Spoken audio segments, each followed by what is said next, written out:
L'ancien militant et cadre du MRC donne son point de vue sur la présence de Maurice Kamto à la présidence de la République, le jeudi 23 décembre et qui a alimenté la polémique sur la toile. Pour lui, la Sardinavie a pris ses quartiers à Santa Barbara, le lieu de résidence de Maurice Kamto. Les talibans ont-ils une cervelle? Ils sont convaincus que leur gourou est un opposant. Que va donc chercher en catimini un opposant à Etoudi qui selon lui aurait zombifié les Camerounais? Devrais-je donc comprendre que la zombification est terminée ou alors comme il a échappé à la zombification il s'offre en holocauste à ses concitoyens pour être zombifié à son tour, par esprit de solidarité?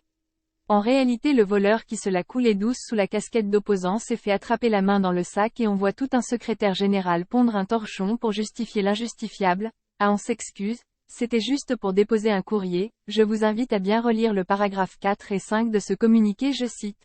Paragraphe 4. Il s'y est rendu personnellement pour des raisons qui n'ont rien à voir avec la politique ou les affaires intérieures. Plus loin paragraphe 5, il a déposé un courrier avec décharge portant sur un sujet sensible d'intérêt national.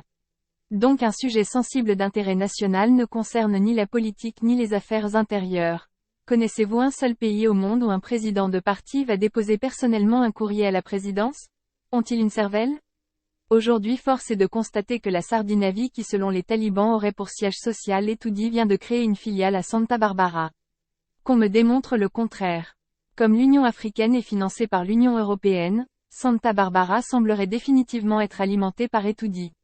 Après les Ozo-Kamto moutons viendront vous dire, non au gré à gré, changement dans la paix et par les urnes, vive la Renaissance, etc. Ce genre d'ineptie.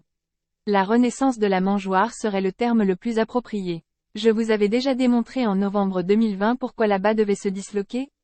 Je vous avais déjà prédit pourquoi les démissions vont continuer et même s'accélérer dans ce parti ONG. Après ils viendront nous dire que Jamon et Frouendi pointent au RDPC, que les sardinards sont les ennemis du MRC, que Eto'o est sardinard, etc. Ils feignent d'ignorer que l'équipe B de la Sardinavie est désormais à Santa Barbara. Fermez vos gueules désormais et à jamais. Répétez après moi, merde. Si ce sujet vous intéresse, n'oubliez pas de nous laisser votre avis en commentaire.